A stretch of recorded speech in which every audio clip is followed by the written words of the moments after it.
Hello everybody, it's your boy Proftrof and we're back again with another video from WATOP. This is animals that nature has treated unfairly.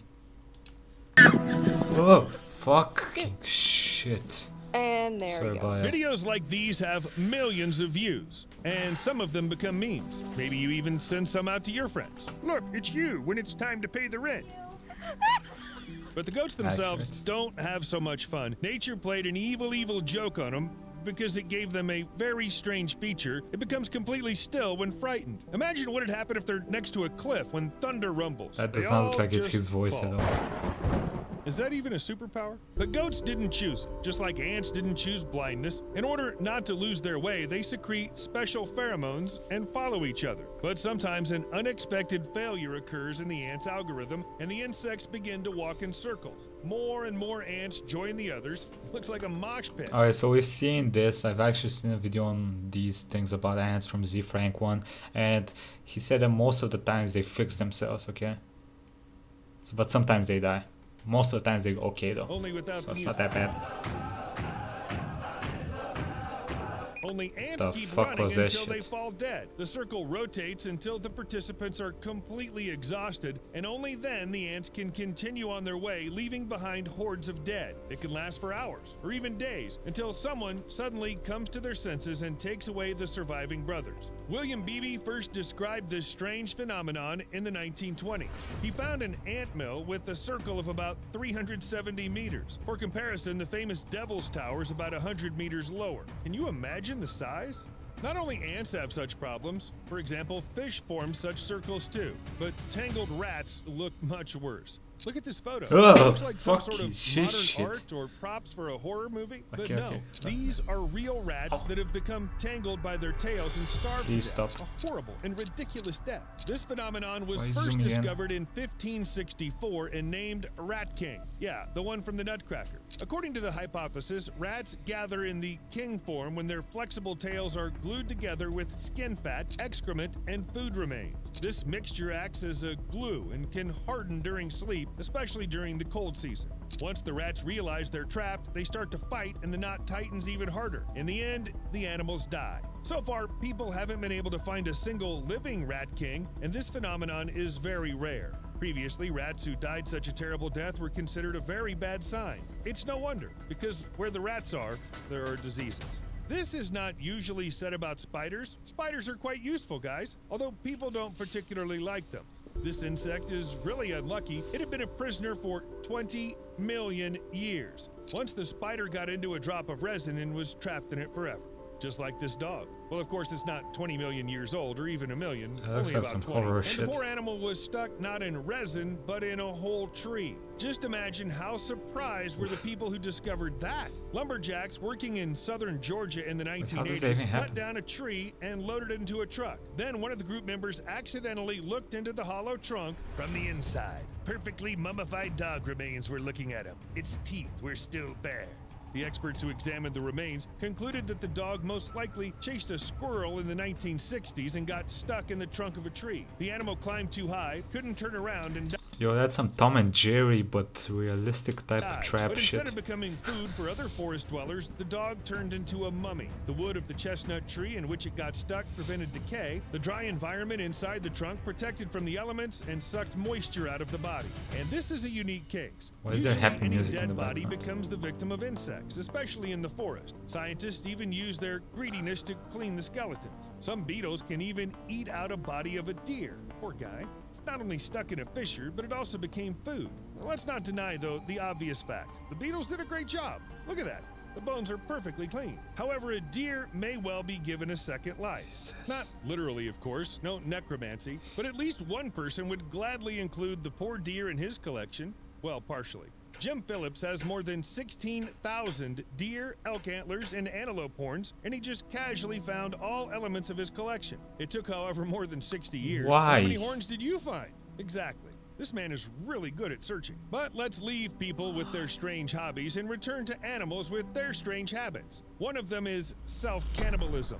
Yeah, you got that right. Some animals literally devour themselves. Surely you've seen somewhere the stories about snakes, which are so careful. Hey, I'm gonna be honest with you. I wish I could do that to myself, you know.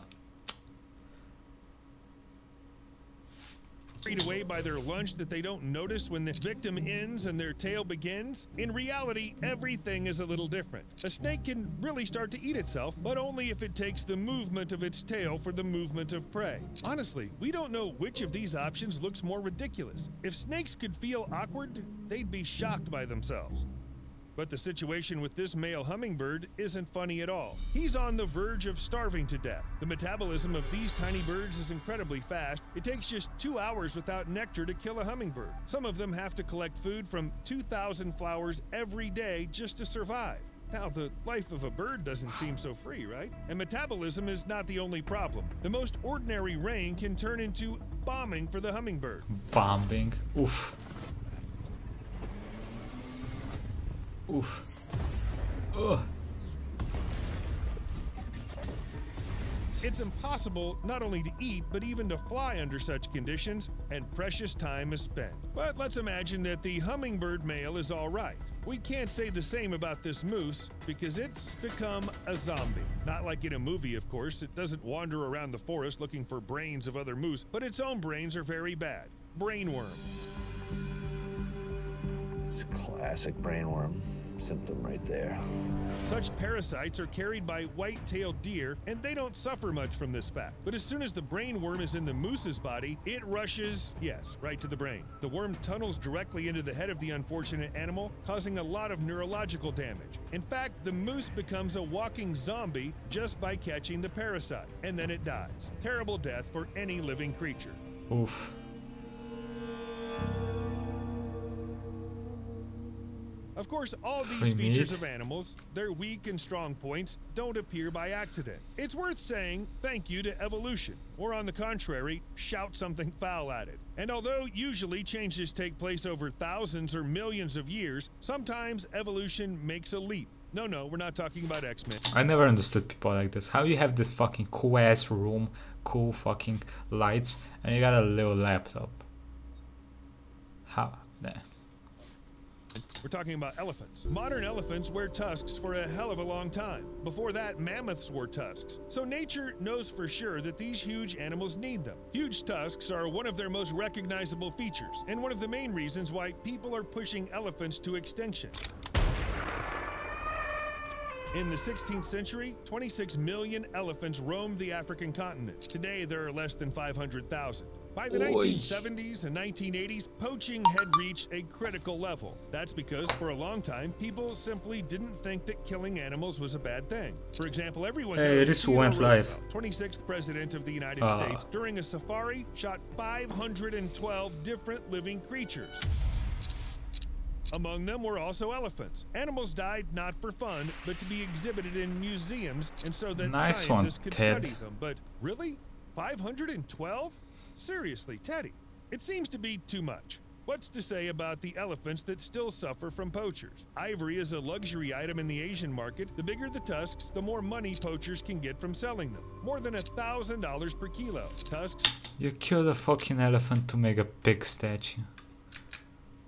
The more money poachers can get. Y'all killed an elephant to make this disgusting looking ass statue or ornament or whatever it's called. Y'all serious? That's mad disrespectful. Please make something beautiful out of it. Not these disgusting tubs of lard. Look at this one, even has 50 titties. From selling them. More than $1,000 per kilo. Tusks are used to create works of art, jewelry. Once they were even used as a you can't say works of art for most of these. For piano keys. Unfortunately, all this puts elephants at risk, and animal rights activists can't protect them. And at this point, evolution came to the aid. In recent decades, several African parks have seen an increase in the number of elephants born without tusks. It's easy to explain. The victims of poachers are individuals with large tusks, which means that only those who are not of interest to the criminals can have babies. Pretty logical, right? Yes, human activity simply cannot be ignored. Even if you're some tiny animal and you have your own animal problems. You probably have heard about the wall between the United States and Mexico. It should be designed to separate people and countries from each other. But how about animals? The border region is home to an incredible... They're not actually making a wall, right? number of different Are species. they? There are reptiles, amphibians, mammals, and all of them are not delighted with the construction of the wall, especially representatives of the rare and endangered species. The wall will change their range, greatly they reducing the area in which the animals can live. It'll not only cause discomfort, it could really threaten life. The animals will be deprived of some habitats, will not be able to go out to the watering hole or to escape from a fire. All they can do to resist fire is run away. But how to escape it when there's a huge wall in your way? Even a midget owl is in danger because it flies low above the ground. By the way, not only the midget animals will owl. suffer, because of limited migration, even plants and insects will be badly affected. Of course, a secure border is important, but is it worth the suffering of the other inhabitants of this planet? Write your opinion in the comments. And if you enjoyed this video, be sure to like it. We'll see you later. Okay. Anyway, let me know what y'all think. We got zombies, Red Kings, and